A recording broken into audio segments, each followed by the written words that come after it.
चलिए, तो पवन सिंह की उपेंद्र कुशवाहा से मुलाकात तो हो गई है। इस वक्त की बड़ी खबर आपको बता रहे हैं और इस मुलाकात के बाद अब यह साफ हो गया है कि पवन सिंह सक्रिय राजनीति में पूरी तरह से एक्टिव होने जा रहे हैं। बीते दिनों ही उन्होंने एक रियलिटी शो को छोड़ा था और कहा था कि मैं जनता के बीच रहूंगा, जनता ही मेरी भगवान है। और पवन सिंह के उस स्टैंड के बाद यह क्लियर हो गया था कि पवन सिंह बिहार चुनाव में अपनी सक्रिय भूमिका निभाएंगे। और आज की तस्वीरों ने इन तमाम चीजों को साफ कर दिया है। आज विनोद तावड़े की मौजूदगी में मुलाकात हुई है उपेंद्र कुशवाहा से और उनके आरा विधानसभा सीट से चुनाव लड़ने की चर्चाएं भी तेज हो गई हैं। और इसके जरिए भारतीय जनता पार्टी एनडीए शाहाबाद क्षेत्र को साधने की कोशिश करेगी, जिससे 22 सीटों का फायदा और 22 सीटों पर इसका असर जो है वो एनडीए को देखने को मिल सकता है। हमारे साथ हमारे दो सहयोगी विवेक और दीपक जुड़े हुए हैं। पटना से विवेक जुड़े हुए हैं, दिल्ली से दीपक जुड़े हुए हैं। पहले दीपक के पास चलेंगे। दीपक, आप वहां पर मौजूद थे, मुलाकात को आपने कवर किया। मुलाकात के बाद जो तस्वीरें आ रही हैं दीपक, अभी स्पष्ट लग रहा है कि पवन सिंह की स्ट्रैटेजी चुनाव को लेकर क्लियर है कि वो एनडीए के साथ जाएंगे और अपनी सक्रिय भूमिका निभाएंगे चुनाव में। देखिए, बिल्कुल ये आसार लगाई जा रही है कि जो है फिर से बीजेपी का दामन है वो थाम सकते हैं। बीजेपी को बीएसपी शो में उन्होंने कहा था कि मैं समाज सेवा करूंगा, समाज में और इसकी जो सेवा है वो करने की कोशिश करूंगा। लेकिन आज जब उपेंद्र कुशवाहा से जब उन्होंने मुलाकात किया, तकरीबन आधा घंटा जो है ये मुलाकात करी बीजेपी बिहार के बाहर इस मौके पर मौजूद रहे। और इसके बाद इस मुलाकात में जो है तस्वीर निकल के सामने आती है और उस तस्वीरों में साफ आप बोल सकते हैं कि किस तरीके से पवन सिंह जो है उपेंद्र कुशवाहा से मिलते हैं, गले मिलते हैं, उसके साथ साथ उनका पैर छू के जो है वो आशीर्वाद भी देते हैं।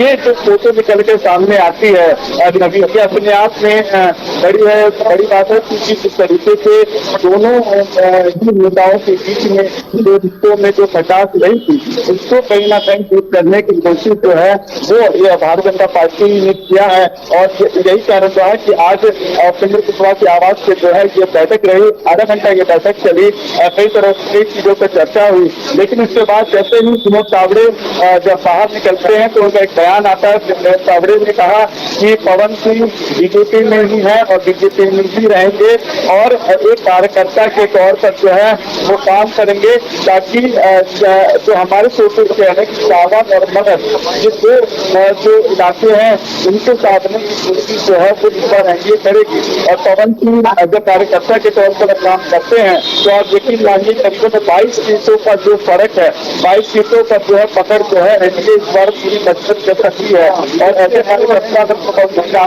उनके पास बड़ी फैंस हो रही है और एक स्टार कैंपेनिंग के तौर पर भी इस बार पवन सिंह काम कर सकते हैं। तो देखा जाए तो बहुआयामी तरीके से जो है पवन सिंह को एनडीए में शामिल किया गया। हालांकि विनोद तावड़े ने जरूर कहा कि वो हिस्सा है और हिस्सा रहेंगे, लेकिन ये बात नहीं बोलनी चाहिए नबी कि जब लगे उसके बाद उन्होंने उम्मीदवार के तौर पर बड़ा बता रखा तो कहीं ना कहीं वहाँ पे थोड़ी दुनिया पैदा हो गई थी और उन को दूर करने की कोशिश जो है आज उपेंद्र कुशवाहा की आवाज की गई है।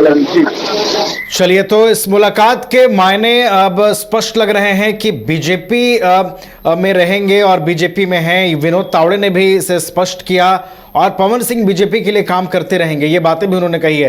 दीपक, आप बने रहिएगा, एक आध और महत्वपूर्ण सवाल आपसे लेंगे। विवेक भी हमारे साथ पटना से जुड़े हुए हैं, विवेक का रुख करते हैं। विवेक, देखिए, बिहार में इस वक्त चुनावी माहौल है और पवन सिंह एक बड़ा नाम है, एक सेलिब्रिटी तो है ही, लेकिन लोकसभा चुनाव लड़ने के बाद राजनीति में उनकी कितनी पकड़ है यह भी साबित हो गया जब वहां पर एनडीए कैंडिडेट की हार हुई। और अब देखिए विवेक, जब वो सक्रिय फिर से होने जा रहे हैं और मुलाकात हो गई है उनकी उपेंद्र कुशवाहा से, कितना इस बात में हम मजबूती माने विवेक कि वो आरा विधानसभा सीट से चुनाव लड़ेंगे? कितनी मजबूती हम देखें इस बात में?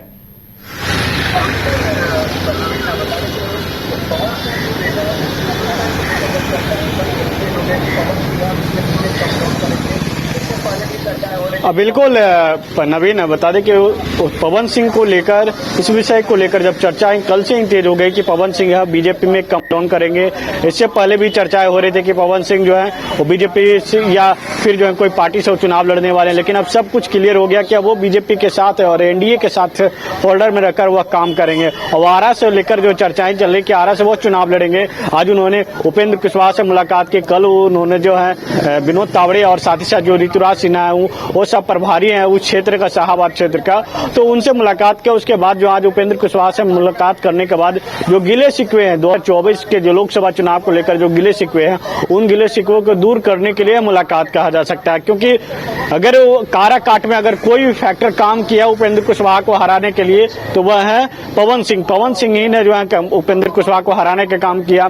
साथ ही साथ पवन सिंह उपेंद्र कुशवाहा के नहीं बल्कि शाहाबाद के कई जो क्षेत्र हैं, बक्सर हो गया, इसके साथ साथ आरा हो गया, इधर आप मगध के क्षेत्र में चले जाएं थोड़ा, औरंगाबाद क्षेत्र, चार लोकसभा सीटों को लूज करने वाला अगर कोई रहे तो वो पवन सिंह रहे। पवन सिंह ने जो एनडीए को नुकसान पहुंचाया, ऐसे में लेकर एनडीए इस बार कोई भी जो कह सकते हैं संशय नहीं छोड़ना चाहते कि पवन सिंह पे हम छोड़ दें कि अगर पवन सिंह नहीं रहे तो फिर हम एनडीए जो है शाहाबाद में मजबूती पकड़ लाएगी। लेकिन ऐसा नहीं हुआ।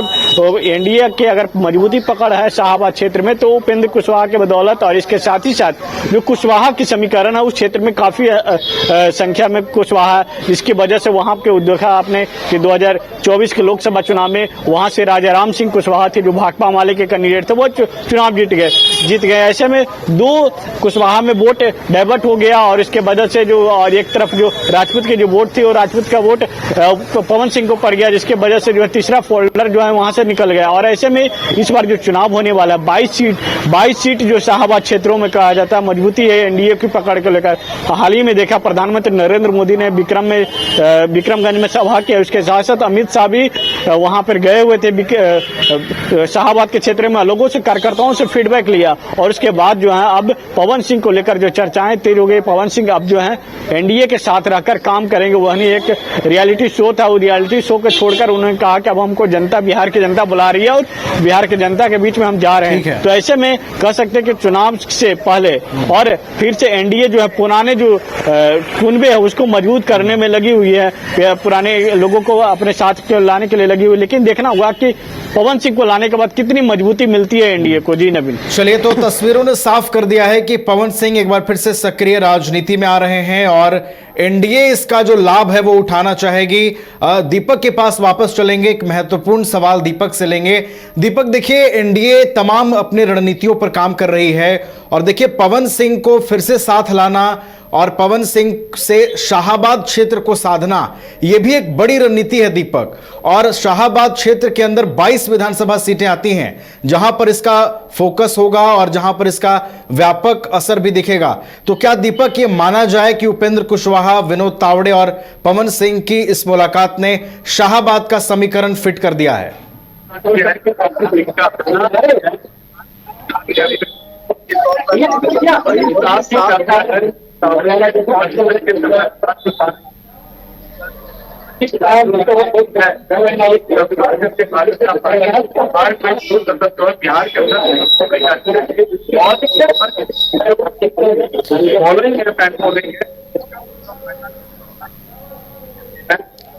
वो एंडिंग करेगा शाहबाद और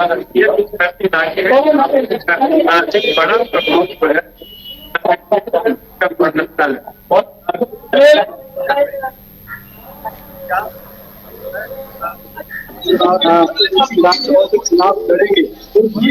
जिस तरीके से लगातार खबर चला रहे थे कि पवन सिंह विधानसभा चुनाव के लिए नहीं हो रही है और न ही इसके लिए प्लानिंग की गई है। लेकिन हाँ, ये जो के तौर पर जो है कार्यकर्ता के तौर पर काम कराया जाएगा और एक नाम जो है एनडीए के साथ और जुड़ गया है ताकि मजबूती से जो है बिहार के अंदर कर सकती है। जी चलिए, तो काफी महत्वपूर्ण ये मुलाकात हुई है और इन मुलाकातों ने स्पष्ट किया है कि एक बार फिर से पवन सिंह सक्रिय राजनीति में आ रहे हैं। एनडीए के लिए वो मजबूती से काम करेंगे और बिहार चुनाव में इसका असर भी दिखाई देगा। बहुत बहुत धन्यवाद अपने दोनों सहयोगियों का। दीपक, आपका बहुत बहुत शुक्रिया हमारे साथ जुड़ने के लिए। विवेक, आपका भी बहुत बहुत शुक्रिया हमारे साथ जुड़ने के लिए।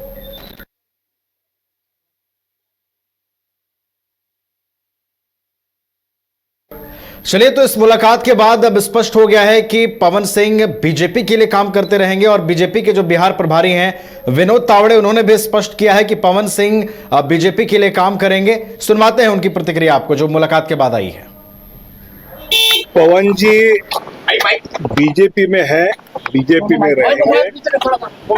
आदरणीय उपेंद्र कुशवाहा जी ने उनको शुभकामनाएं, आशीर्वाद दिया है और आने वाले चुनाव में एनडीए के लिए पवन जी सक्रियता से काम करेंगे बीजेपी के कार्यकर्ता के नाते। पवन जी बीजेपी में है, बीजेपी में रहेंगे। आदरणीय उपेंद्र कुशवाहा जी ने उनको शुभकामनाएं, आशीर्वाद दिया है और आने वाले चुनाव में एनडीए के लिए पवन जी सक्रियता से काम करेंगे बीजेपी के कार्यकर्ता के नाते। पवन जी बीजेपी में है, बीजेपी में रहेंगे। आदरणीय उपेंद्र कुशवाहा जी ने उनको शुभकामनाएं, आशीर्वाद दिया है और आने वाले चुनाव में एनडीए के लिए पवन जी सक्रियता से काम करेंगे बीजेपी के कार्यकर्ता के नाते। पवन जी बीजेपी में है, बीजेपी में रहेंगे। आदरणीय उपेंद्र कुशवाहा जी ने उनको शुभकामनाएं, आशीर्वाद दिया है और आने वाले चुनाव में एनडीए के लिए पवन जी सक्रियता से काम करेंगे बीजेपी के कार्यकर्ता के नाते। पवन जी बीजेपी में है, बीजेपी में रहेंगे।